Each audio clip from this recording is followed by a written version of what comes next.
Bonjour, c'est Julie. Alors, après la lecture du conte au mois de janvier, donc janvier, on était avec Celle qui parle à ses proches, couleur orange. En février, on était avec La gardienne de la sagesse, couleur grise. Et en mars, là, on est avec Celle qui pèse la vérité et la couleur brune. Donc, je vais vous lire en fait les explications qu'il y a dans le livre. Donc je rappelle que le livre c'est le livre des 13 mères originelles de Jamie Sams et que vous pouvez l'acheter pour avoir accès donc à tout l'enseignement qu'elle retransmet par écrit, donc accès au conte, mais également aux parties préalables au conte que je ne lis pas. Euh, que je ne lis pas ici, mais qui sont dans le livre. Voilà. Donc je vais vous lire donc concernant Celle qui pèse la vérité. C'est ce qu'elle est en fait, ce qu'il a défini en fait en tant que mère de clan, ainsi que ce qu'elle nous enseigne. Et ensuite, je vous lirai le, le conte. Donc je vous souhaite déjà une bonne écoute, et puis je vous rappelle que vous pouvez commenter, faire le parallèle avec vos vies si vous en avez envie, si ça vous parle, dire ce que vous avez aimé, est-ce qu'il y a des images, est-ce qu'il y a des mots, est-ce qu'il y a des... Voilà, ce qui est là pour vous. Celle qui pèse la vérité. Elle est la gardienne de l'égalité et garante de la justice. La juge intègre de la loi divine et celle qui réduit à néant le mensonge. La mère de la vérité est protectrice du démuni. La mère de la détermination de soi et de la responsabilité. Elle nous enseigne à trouver la capacité à faire face et à être déterminée, à nourrir le positif, pas le négatif, en ayant recours à la loi divine, à mettre en œuvre l'égalité avec justice, en étant responsable de nos actes et de nos paroles, avoir recours à notre intégrité personnelle, à notre éthique, à nos valeurs pour trouver des solutions qui guérissent. Elle nous enseigne à accepter la vérité. La porteuse du panier au fardeau. Assise dans son wigwam, celle qui pèse la vérité en observait les murs, faits de boue et de feuilles. Les branches qui soutenaient la hutte circulaire étaient des branches de bouleau. Par endroits, un morceau d'écorce blanche captait le reflet du visage rond de grand-mère Lune, dont la lumière se glissait par le trou de la cheminée, creusée au milieu du toit bombé du wigwam. Par cette nuit chaude, elle n'avait nul besoin d'un feu, et elle était heureuse d'être assise en Tioé, la tranquillité. Il était réconfortant de savoir qu'elle pouvait faire appel ici, dans la tranquillité de son cœur de chercheuse, à la médecine du boulot, qui est de découvrir la vérité. L'esprit de la chouette blanche était à ses côtés, en cette nuit où elle devait prendre une décision de justice. L'un des morceaux d'écorce, d'une pâleur fantomatique, semblait en refléter l'image dans l'espace circulaire de la hutte. Celle qui pèse la vérité était soutenue par la médecine de la chouette blanche, qui est d'éliminer mensonges et tromperies. La chouette était une gardienne de la sagesse. Son esprit l'avait accompagnée depuis le début de sa marche sur terre, dans sa quête de vérité et d'amitié, à travers les erreurs, défis et tribulations qu'elle avait partagées. En cette nuit d'été, sous la pleine lune, celle qui pèse la vérité devait affronter une situation qui allait mettre à l'épreuve toutes ses capacités afin que la justice puisse s'accomplir. 2 femmes de la tribu étaient venues la voir, 5 jours auparavant, pour demander son jugement. Eau-Vive avait accusé Oie-Bleu de prendre plus que sa part sur la réserve commune de nourriture. Et Oie-Bleu avait accusé Eau-Vive d'être trop curieuse et de propager des rumeurs en laissant traîner son regard et ses oreilles dans l'espace sacré des autres. Celle qui pèse la vérité avait passé les 4 nuits et jours suivants à fumer pour s'imprégner de ce qui était en jeu dans la situation. Au prochain lever de Grand-Père Soleil, elle ferait connaître sa décision devant le conseil de la tribu. Pour voir au-delà des illusions brumeuses de cette délicate situation, celle qui pèse la vérité s'était orientée en direction de l'Est, à l'aube du premier jour de son processus de prise de décision. Elle avait offert la pipe à Grand-Père Soleil et avait demandé la clarté et la lumière spirituelle. Puis, elle avait rendu grâce pour le don de clairvoyance et pour le sentiment juste que le vent de l'Est lui enverrait, se préparant concrètement à recevoir son message en ouvrant pour cela l'espace dans son cœur. Ensuite, elle avait chargé la pipe et s'était assise en tillioé, la tranquillité, pour faire un par le souffle en fumant avec les esprits de chacun des proches convoqués dans le tabac. À chaque bouffée, elle sentait la médecine ainsi que la force des esprits de l'Est pénétrer son corps. La fumée qui s'élevait de la pipe flottait vers le ciel, créant un remous dans le vent d'Est et lui apportant la lucidité qu'elle souhaitait. Le vent d'Est lui rappela que, lorsque la clairvoyance est recherchée dans un amour inconditionnel, la lumière de Grand-Père Soleil vient illuminer la capacité du chercheur à embrasser une vision élargie de la situation sans aucun préjugé.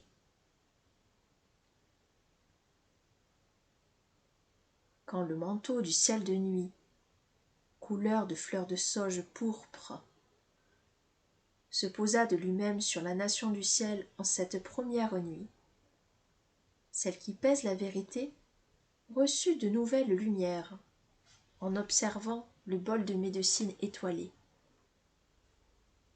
Après cela, pendant son sommeil, ses rêves furent remplis de nouvelles visions et de nouveaux éclairages concernant Oie-Bleu et Eau-Vive. À l'aube du matin suivant, elle répéta son rituel, en invitant les esprits du Sud à lui montrer ce à quoi elle pouvait se fier dans cette histoire et chez les 2 femmes qui étaient impliquées. Ce soir-là, de nouveau, elle observa le ciel de la nuit pour y lire des signes et des présages. Ses rêves lui parlaient des leçons d'innocence et d'humilité qui devaient être apprises en la circonstance. Lorsque l'aube pointa au 3e matin, celle qui pèse la vérité emporta sa pipe sur la crête de la montagne sacrée, où elle répéta sa cérémonie de convocation des esprits. Cette fois, elle appela le vent d'ouest, lui demandant la force d'aller à l'intérieur de soi, pour y rechercher les réponses qui apporteraient une compréhension plus complète des signes qu'elle avait vus et des messages qu'elle avait reçus.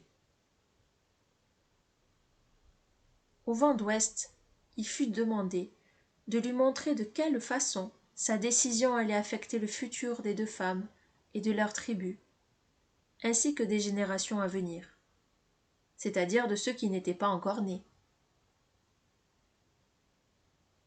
Dans la soirée qui suivit, en observant le ciel de la nuit et au cours de ses rêves, celle qui pèse la vérité obtint de nouveau les réponses auxquelles elle aspirait. La quatrième aube fut celle de la cérémonie de convocation de l'esprit du vent du Nord. Celle qui pèse la vérité se tint au bord de la crête de la montagne sacrée, en demandant la sagesse. Elle adressa au grand mystère la gratitude qu'elle éprouvait pour les réponses déjà reçues, et elle y ajouta ses remerciements pour la sagesse qui allait lui venir. Elle demanda la guérison soit accordée à tous ceux qui étaient concernés, et que la bonté de la loi divine, qui était au cœur de cette leçon, enrichisse la vie de tous ceux qui en seraient témoins. Puis, elle remercia pour l'occasion stimulante offerte par cette situation de développer sa propre capacité à accepter la vérité en elle-même et chez les autres.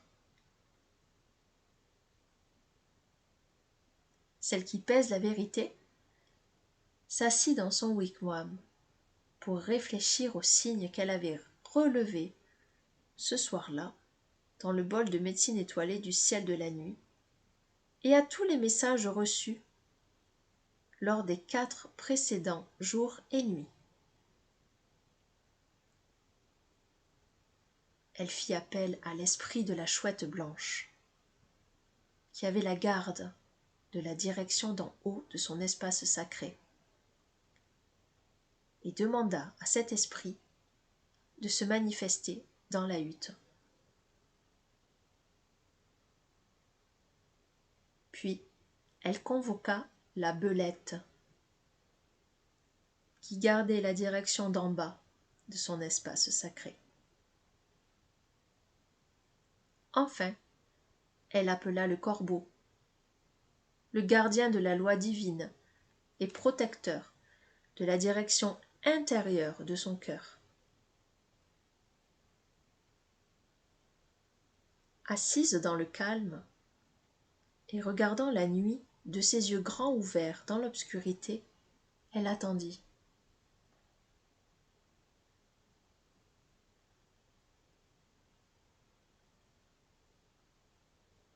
Elle vit un esprit s'approcher pour se percher sur une branche qui dépassait du mur de torchis. Plusieurs branches avaient été prises dans la construction des murs du wigwam pour constituer des crochets ou pendre des objets pour la maison, vêtements, sacs de nourriture séchée et sachets de médecine.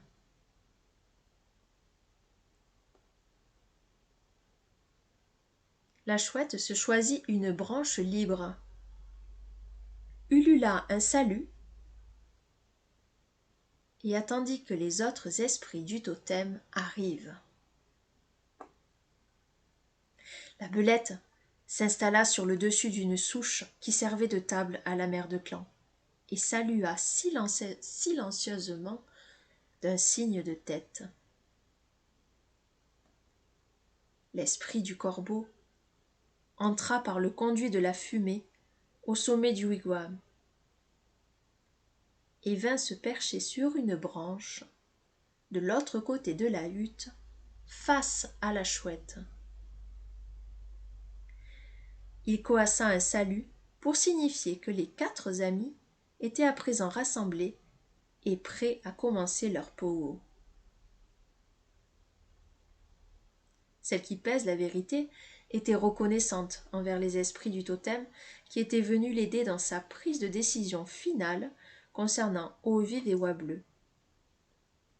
Elle manifesta à ces totems le respect qu'elle éprouvait pour leur vision en tendant vers chacun ses paumes de main ouvertes, exprimant par ce langage des signes ses remerciements et son désir de recevoir leurs conseils. Le corbeau commença par leur rappeler que la loi divine est l'harmonie qui existe dans tout ce qui fait partie de la nature créée par le grand mystère, et non pas dans les lois conçues par les humains. Ensemble, les 4 amis devaient trouver les réponses qui respecteraient la justice de la loi divine avec une honnêteté qui apporterait l'équilibre dans la vie de tous ceux qui étaient concernés. Le corbeau demanda à la belette de dénicher la vérité. Étant le détective du règne animal, la belette pouvait se servir de sa médecine d'astuce, ruse et ingéniosité, ainsi qu'observer l'évidence pour mettre en lumière la vérité. Le corbeau demanda à la chouette d'avoir recours à sa médecine qui est sagesse, discernement et destruction de l'illusion trompeuse pour aider le groupe à voir la vérité dans son ensemble. À l'état sauvage, le cri naturel de la chouette était de demander systématiquement « Ouh !» Où. Mais invariablement, elle trouvait aussi les réponses à qui, que, quoi, et comment et pourquoi. Elle était capable de découvrir ces réponses parce qu'il lui était facile de faire la différence entre une vérité, une moitié de vérité et un mensonge. Nos 4 amis passèrent du temps à considérer la difficile question de savoir comment servir au mieux la justice. Lorsque tous les éléments eurent été passés en revue, les esprits du totem de celle qui pèse la vérité se glissèrent dans l'obscurité, en la laissant seule, assise dans le calme, une fois de plus. Elle fit alors prendre à son corps la position d'un grand lézard, qu'on appelle crocodile, de façon à entrer en contact avec sa médecine de digérer et assimiler la vérité.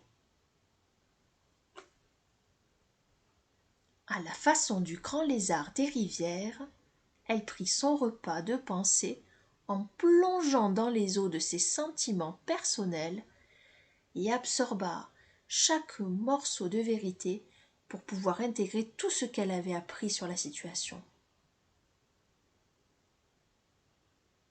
Tout en reposant sur le ventre dans son vêtement de nuit, elle envoya, depuis son nombril jusqu'au plus profond du corps de la terre-mère, le cordon ombilical qui la reliait spirituellement à elle. Les fibres de lumière qui composaient ce cordon transmettaient à son corps des ondes de chaleur venues du plus profond de la terre, cependant qu'elle rêvait de différentes solutions. Dans son rêve, elle chevauchait le poney rayé de blanc et de noir que l'on appelle zèbre. Le zèbre lui rappelait sa médecine. Rien n'est définitif ou absolu dans le monde naturel. Rien n'est totalement clair ou sombre, blanc ou noir.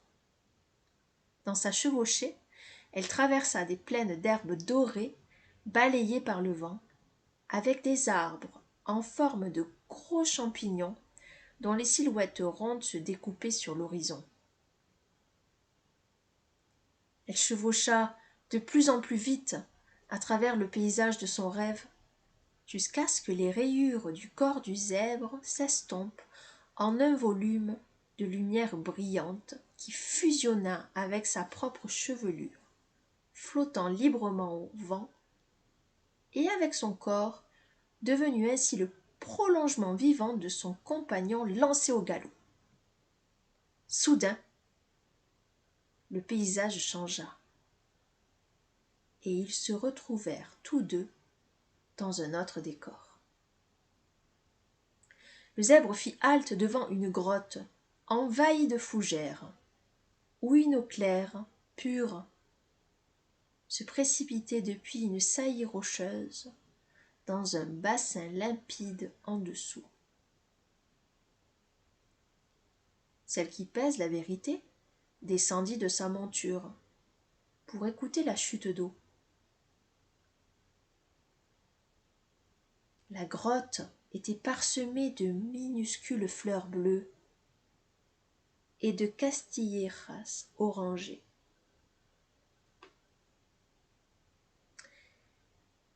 Elle remarqua que quelque chose venait de bouger derrière le cours d'eau. Le ragondin émergea, avec ses yeux brillants dans son masque noir de bandit, tout sourire, comme s'il s'attendait à l'arrivée de la mère de clan.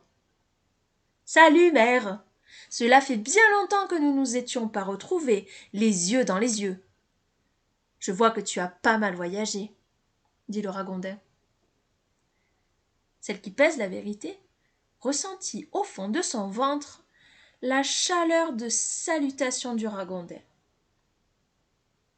Elle s'avança pour dire bonjour à son vieil ami. « Mon cœur est comblé, petit bandit, » répliqua la mère de clan. « C'est bon de te regarder de nouveau dans les yeux. Quelle parole de sagesse as-tu pour moi à présent ? » Eh bien, mère, je suis toujours le protecteur de l'opprimé, du faible, du fragile et du vieillard.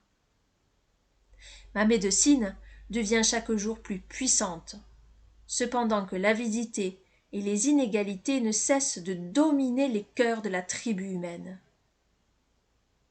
Je suis venu te dire, lorsque tu vas arrêter ta décision avec le lever de Grand-Père Soleil, tu voudras peut-être prendre en considération les droits de ceux qui dépendent aussi des réserves communes de nourriture, mais qui n'ont pas pris leur part pour pouvoir laisser davantage aux autres.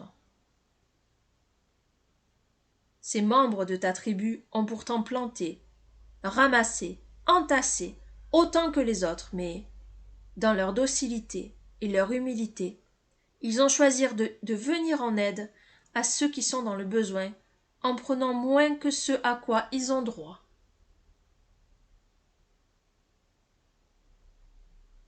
Le ragondin venait de révéler la pièce manquante dans la confrontation entre Oie Bleue et Eau Vive. Les droits de ceux qui avaient été lésés, sans qu'on y prenne garde, par les agissements des deux femmes devaient être pris en compte. Dans son rêve, celle qui pèse la vérité pouvait voir le zèbre s'ébrouer et gratter le sol pour attirer son attention. Le zèbre se mit à hennir, puis parla haut.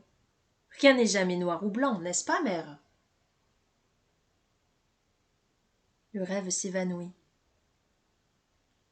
obligeant celle qui pèse la vérité à bouger son corps pour sortir du paysage de son rêve et revenir à ses pensées dans la chaleur de son ventre nourri par la terre-mère.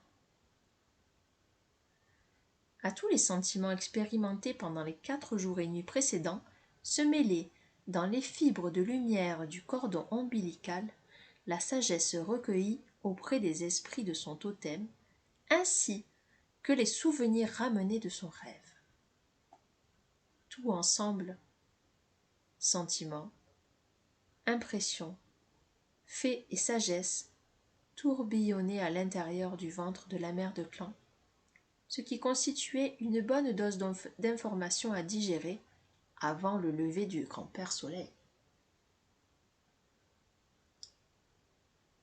Celle qui pèse la vérité réexamina en détail l'accusation d'Eau Vive.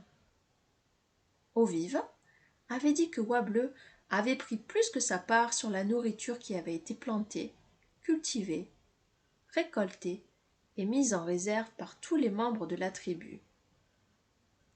Si Oie Bleue avait accumulé pour sa famille davantage de nourriture que sa part juste, la mère de clan se souciait de comprendre profondément pourquoi elle avait agi ainsi. La Belette avait montré à celle qui pèse la vérité la douleur qu'Oie Bleue avait enfouie dans son cœur, avec la perte de son enfant mort de faim 2 hivers auparavant. La chouette avait vu à travers la réaction trompeuse d'Oie Bleue qui avait accusé Eau-Vive de se mêler des affaires des autres, son effort pour cacher sa peur d'être découverte et qu'un autre de ses enfants meure ainsi de faim. Oie-Bleu avait été blessée et n'avait pas pu guérir de la perte de son petit, parce qu'elle se blâmait elle-même de ne pas avoir ramené assez de nourriture pour sa famille.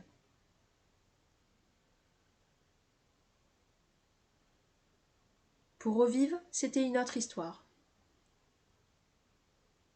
Elle ne faisait pas mentir son nom. Son rire était semblable à la mélodie des cours d'eau et des ruisseaux. Mais sa faiblesse était de déverser son bavardage sur les autres, sans se soucier de l'importance du préjudice qu'elle pouvait ainsi porter à autrui. Il était vrai qu'Eau-Vive ne gardait pas pour elle-même son avis, et qu'elle ne réservait pas ses yeux et ses oreilles à ceux qui la concernaient. C'est pourtant le respect d'une certaine courtoisie qui préservait l'espace sacré dans la vie tribale. Cette règle, pour une vie heureuse, était bonne. Elle voulait que les membres de la tribu, quels qu'ils soient, détournent les yeux lorsque la vie personnelle de quelqu'un d'autre se trouvait exposée au grand jour. Si par inadvertance quelque chose échappait, qu'il captait au passage, cela était considéré comme une information privilégiée et ne devait pas être répété, pour ne pas manquer de respect à l'espace sacré d'autrui. Sans aucun doute, Eau-Vive se montrait une redoutable fouineuse, dès que l'occasion s'en présentait. Et son besoin outrancier d'être remarquée et reconnue lui avait créé des problèmes par le passé. Son comportement s'enracinait dans le fait de n'avoir jamais été prise en considération étant enfant. Puisqu'elle vivait au sein d'une famille nombreuse, avec des parents trop occupés à essayer de pourvoir aux besoins matériels pour prendre soin aussi des besoins émotionnels de leurs petits.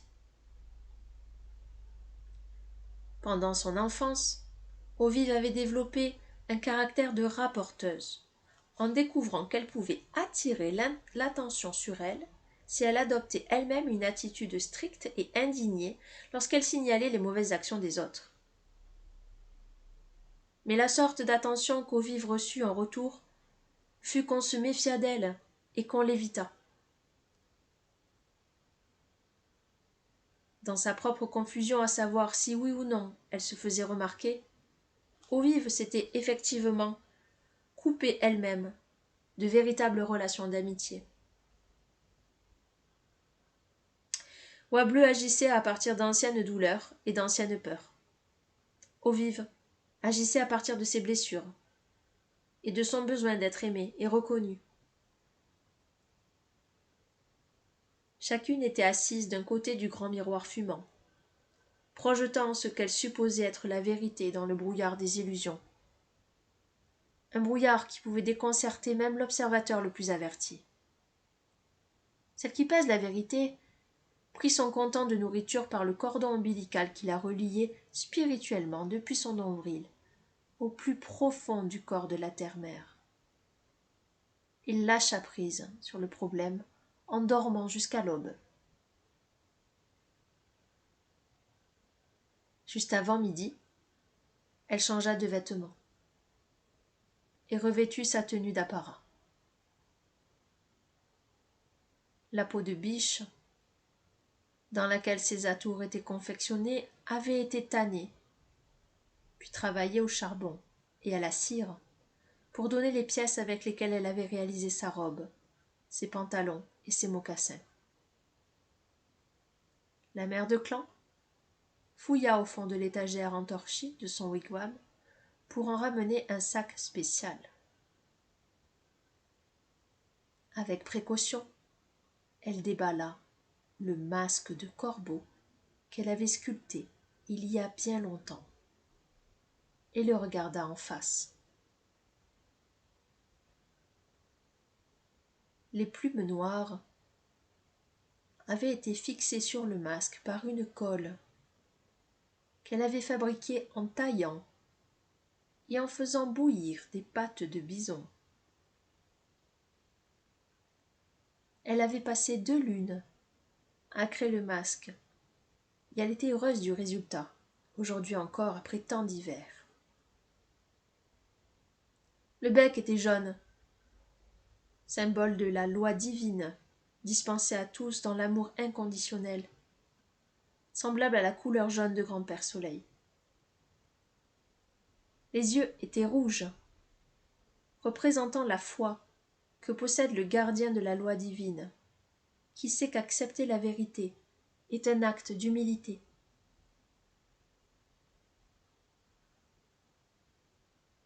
Lorsque Grand-Père Soleil fut au zénith de son parcours à travers le ciel bleu, celle qui pèse la vérité s'assit dans sa grande tenue au milieu du conseil de la tribu.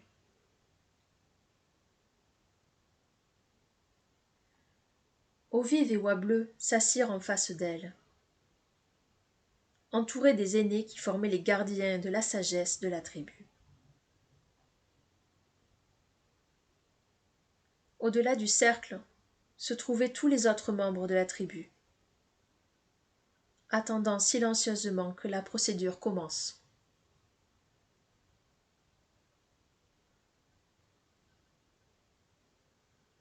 Celle qui pèse la vérité prononça des paroles de remerciement, exprimant sa gratitude pour l'occasion de partage et de guérison qu'offrait la situation en question.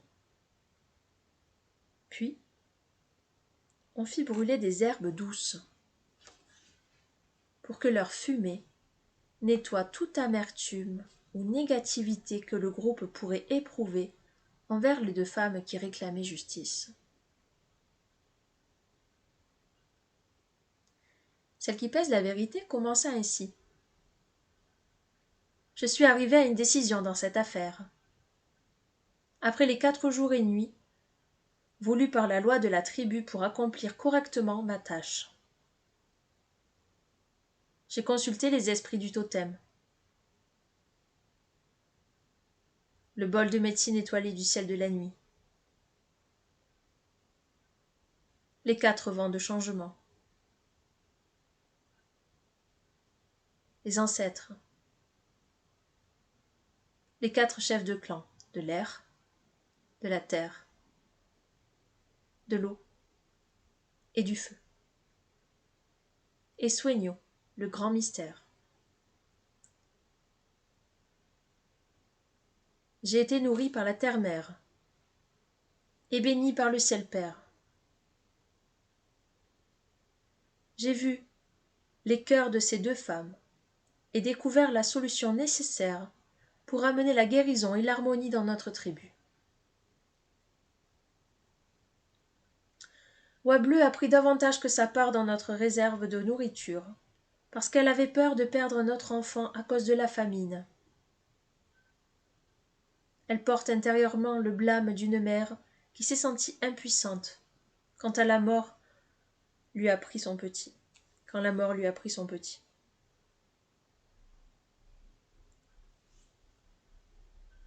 Bien qu'elle ait été guidée par la honte et la peur, c'est un comportement égoïste qui n'a pas pris en considération les droits de ceux qui ont travaillé tout aussi dur qu'elle pour constituer ces réserves d'hiver dont nous dépendons tous. Pourquoi Bleu marche de nouveau sur le chemin de beauté? Elle doit rendre la part qu'elle a pris en trop. Et puis, elle doit aller dans les bois pour ramasser une quantité du double de ce qu'elle a dérobé en secret dans nos réserves. Les baies, racines sauvages, noix et herbes qu'elle ramassera seront réparties entre toutes les familles qui ont perdu un des leurs lors de la dernière lune des privations.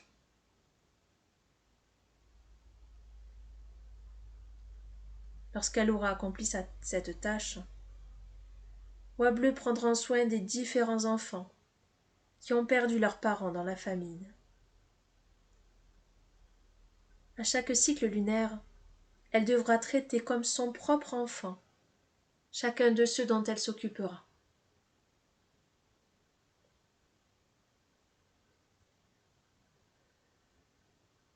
Eau-Vive a parlé hors de propos lorsqu'elle a rapporté son commérage sur Oie Bleue. Elle n'a pas respecté le droit naturel qu'a tout membre de la tribu de déterminer pour lui-même quel est le comportement correct basé sur son point de vue sacré. Eau-Vive devra suivre Oie Bleue comme une compagne silencieuse et l'aider dans sa récolte ainsi qu'au cours de ses visites aux familles en deuil. Pendant tout le temps où elle aidera Oie Bleue, Eau-Vive n'est pas autorisée à parler de ce qu'elle a vu ou entendu. Et elle ne devra pas non plus en parler dans le futur.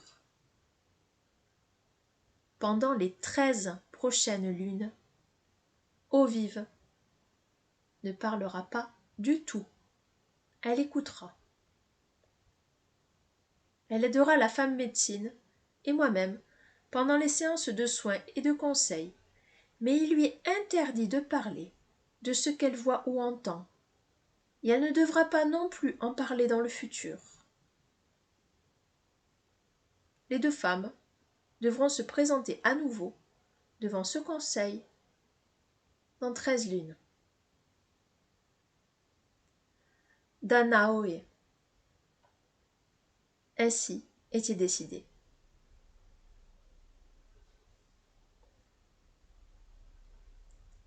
Les 13 lunes passèrent rapidement, et le conseil de la tribu fut de nouveau réuni. Celle qui pèse la vérité siégea dans sa grande tenue de corbeau au centre du cercle, et demanda à Oie Bleue de parler de ce qu'elle avait appris dans ce parcours de guérison.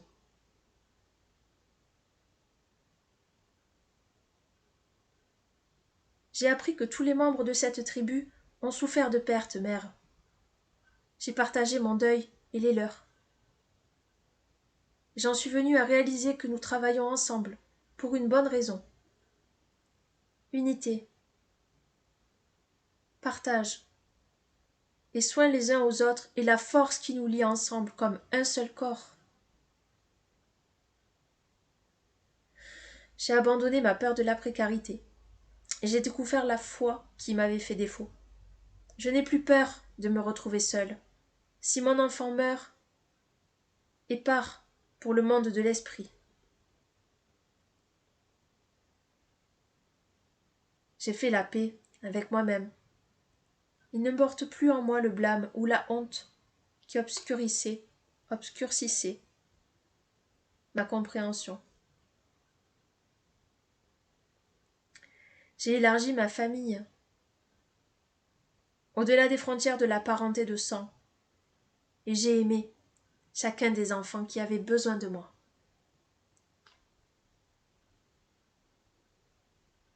À travers la perte de ses proches, chaque adulte ou enfant en deuil a vécu avec moi un lien de partage qui s'est créé en laissant nos chagrins pour trouver de la joie, du réconfort et de la compréhension dans la compagnie l'un de l'autre.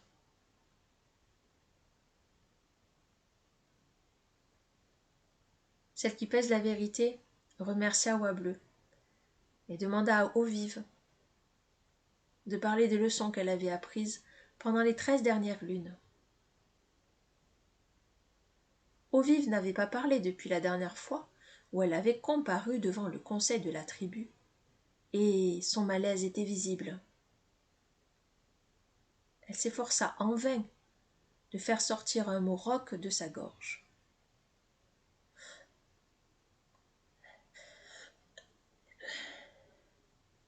Elle essaya de nouveau, après un petit moment.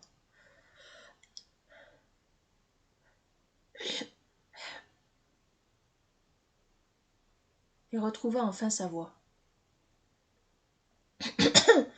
Ces 13 lunes, ces 13 lunes ont changé mon attitude, mon chemin,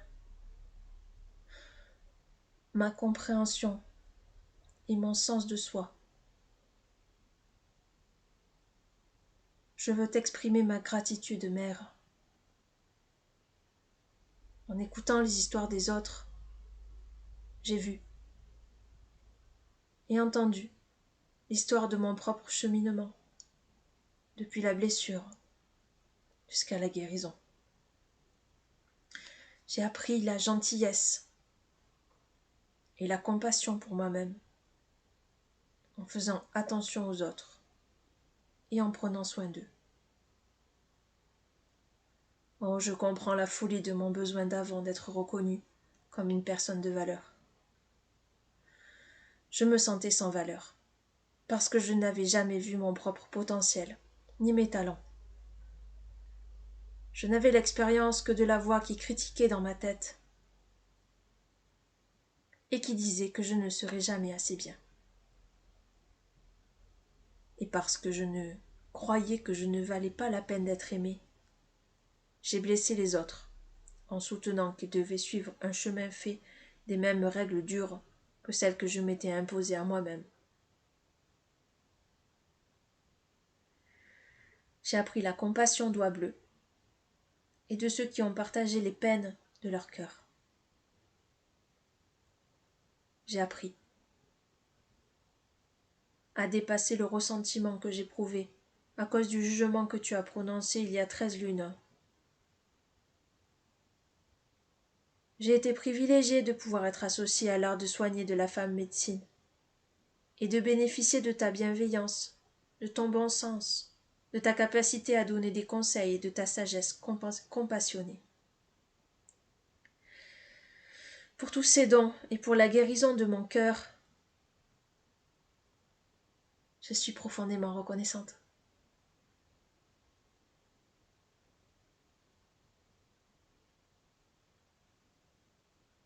Le cœur de celle qui pèse la vérité débordée. Des cris de joie et hurlements de victoire emplirent l'air du matin, manifestant que tous les membres de la tribu se réjouissaient. Chacun d'eux avait vu les changements des deux femmes et attendu impatiemment ce jour. Le chemin de beauté avait été restauré au sein de la tribu sans châtiment injuste ou toute autre décision qui aurait pu créer une scission entre eux. Tout venait au service de l'harmonie, de la loi divine. Chaque femme avait accepté la vérité de ses agissements et découvert des façons de soutenir et soigner les vieilles douleurs qu'avait créées son chemin tordu. La vie était bonne, et l'abondance qui se trouvait au cœur de cette tribu aimante revenait avec son équilibre. Celle qui pèse la vérité vit que Eau-Vive et Oie-Bleue avaient appris la valeur de la sororité en agissant ensemble dans leur diversité. Pour mener à bien leurs propres tâches, chacune avait dû s'appuyer sur l'autre, voir leurs similitudes, et aller au-delà de leurs opinions pour trouver un lien commun. Grâce à cette compréhension mutuelle, une amitié était née, qui avait rendu sœurs d'anciennes ennemies. Eau-Vive venait de découvrir la première véritable amitié dans sa vie, et Oie-Bleue venait de soigner sa peur de l'abandon. Celle qui pèse la vérité adressa ses remerciements à Soigno, le grand mystère, pour les leçons qu'elle venait d'apprendre en tant que porteuse du panier à fardeau. La mère de clan n'éprouvait plus du tout comme une charge son rôle de rendre justice. Elle réalisa que chaque être à deux jambes porte avec lui le fardeau de la responsabilité de ses propres actions. Pour grandir, chaque être humain recueille les leçons qu'il a besoin d'apprendre, ajoutant ses expériences dans le panier au fardeau qu'il porte au cours de sa marche terrestre. La responsabilité d'accepter la vérité de ces leçons est laissée à chaque individu. À lui de décider s'il se sent encombré ou libéré par ces expériences.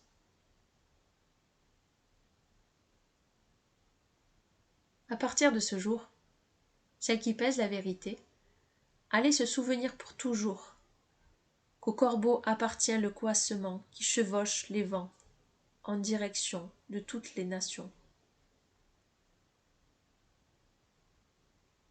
La loi divine apportera une vie abondante à tous les êtres si nous nourrissons la bonté en nous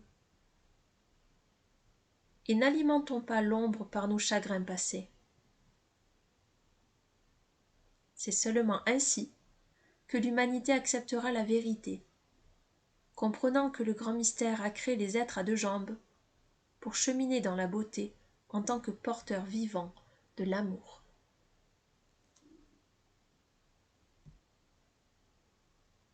Et voilà, le conte est terminé.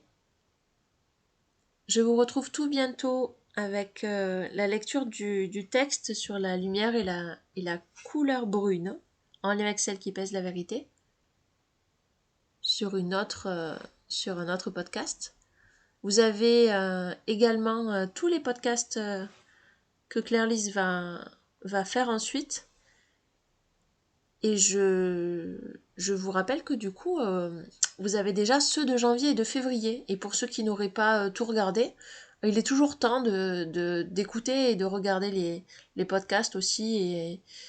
Et parfois même de les réécouter en fonction de comment ça nous appelle. Parce qu'on n'entend pas les choses de la même manière au fur et à mesure des mois et de ce qu'on vit dans notre vie. Et de l'avancée aussi du processus avec la lecture des contes. Voilà, je vous dis à tout bientôt. Au revoir.